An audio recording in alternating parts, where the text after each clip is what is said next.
Hi, I'm Mark and I'm passionate about English. Okay, so we're back to a little bit of fancy dress. Fancy dress means wearing something unusual. We say in English a fancy dress party. If you go to a fancy dress party, you don't wear your normal clothes. You wear something, maybe you want to look like Madonna or Tarzan or Mickey Mouse. So this is what I'm wearing today. I hope it makes you laugh a little bit and encourages you to share the mini lesson with your friends. All right, or I was going to say okie dokie. Okie dokie is another way of saying okay in English. Okie dokie. Okie dokie means, yeah, okay, let's begin. So let's have a look at the first idiom for today, mini lesson number 9. All right. Put the pot back down. Okay. Okay, the idiom for today's lesson is it works like magic. So you could say this, okay, let's use my mini lessons again. You are telling a friend of yours that you've learned so much English from these mini lessons, maybe without even trying very hard. You just enjoy them, you remember the idioms, the phrasal verbs and the collocations. So you say, wow, Mark's lessons work like magic. Or maybe some kind of new product for cleaning, and you find it so useful, better than any other product for cleaning, and you can say it works like magic. And I'm sure this idiom was used in advertisements on TV promoting cleaning products. So it works like magic means it works very, very well. Okay, let's have a look at a phrasal verb. Okay, just in case you have any doubt that I'm deciding on them before. That was my original plan, but then I thought I'm going to have to prepare and it's going to take time and I might start stressing out about it. So by doing this, it makes it more interesting for me and more fun, and I hope for you too. Okay, wear down is the phrasal verb, to wear down. Okay, so wear, I'm sure you know, means to wear a t-shirt or wear jeans or wear shoes. But to wear down, okay, let's say your mother is telling you off. There's another phrasal verb. It means she's saying you shouldn't do this, you shouldn't do that, da da da da da da. And if you are worn down, it means she's really made you feel tired or you lose energy. So she wore you down. Let's give another example. Maybe you go to an English class at a language school and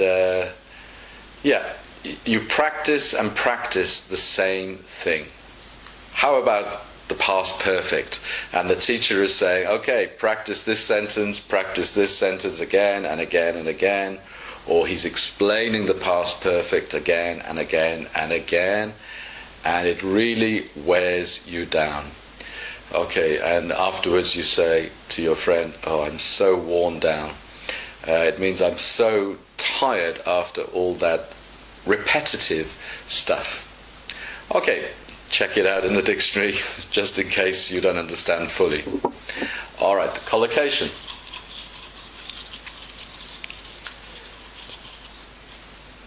Got it.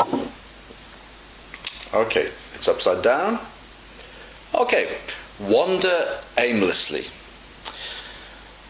Okay, aimless means you don't have any aim, you don't have any goal, you don't have any plan.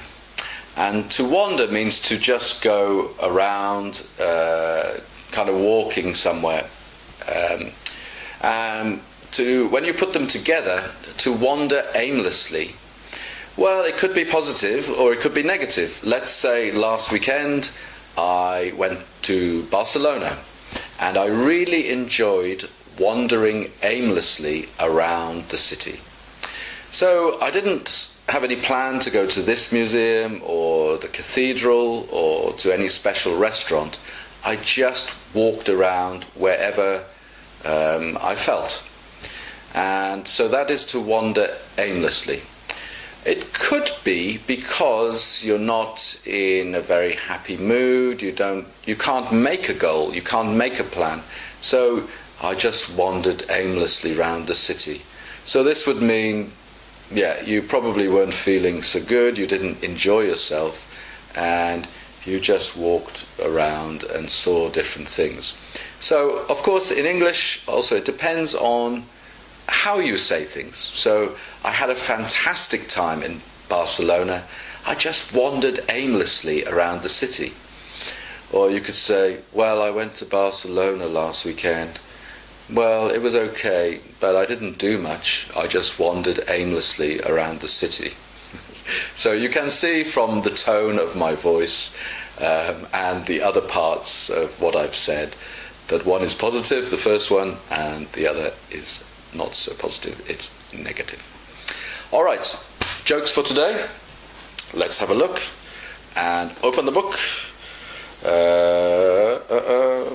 Okay, let's have a look. I take my glasses off and okay. Okay, this section is called imponderables. Now, this is a word I guess is not going to be very useful to you, but imponderables means something which makes you think, or actually is difficult to think about it. All right, so let's say, okay, the first one is, why is a boxing ring square? Okay, because a ring is round, but we call the boxing ring where you have a boxing match is actually square. So it's kind of, why is a boxing ring square?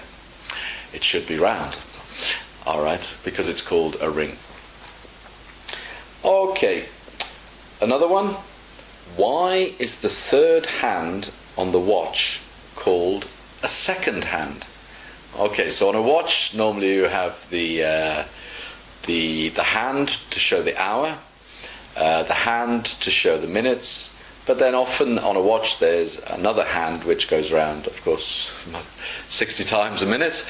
That's called the second hand, but in actual fact it's the third hand of the watch. But it doesn't mean the number 2 hand, it means the second hand, the hand that records the seconds. So again, it's an imponderable. Why is that? Okay, and one last one, because these are quite short. Okay, I like this.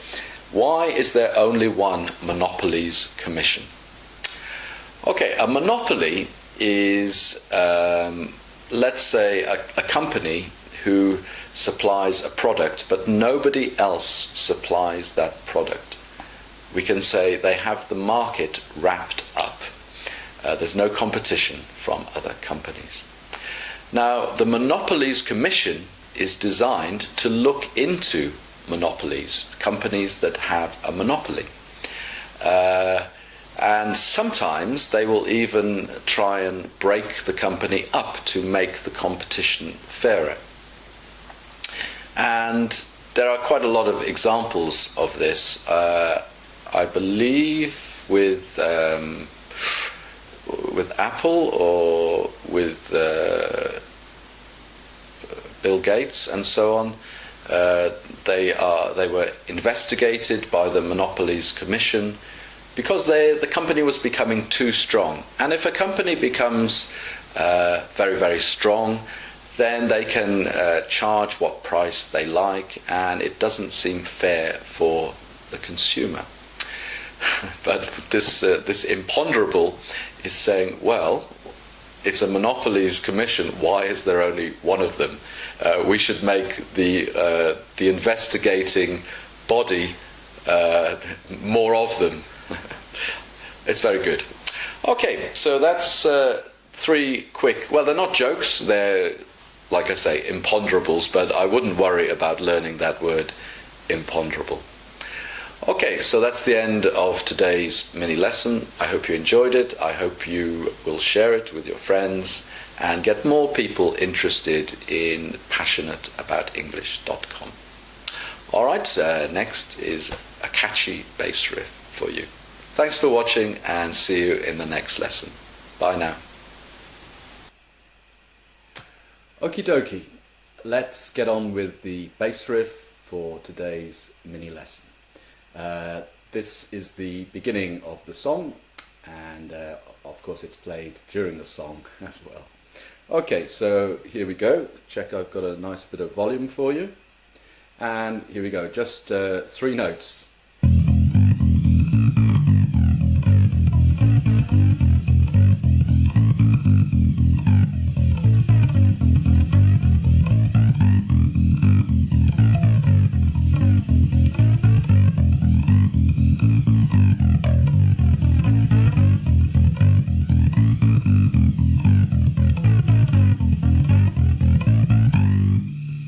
Okay, so that's your bass riff. I hope that wasn't too loud. And as you may have realised, it was a slightly different sound to some of the other bass riffs because I've got a little effects box which makes the sound more interesting sometimes. Okay, I'll just give you a little clue.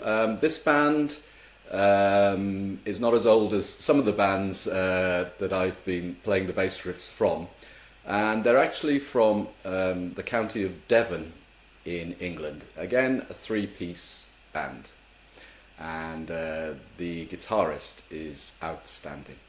Alright, thanks a lot and see you in the next mini lesson. Bye!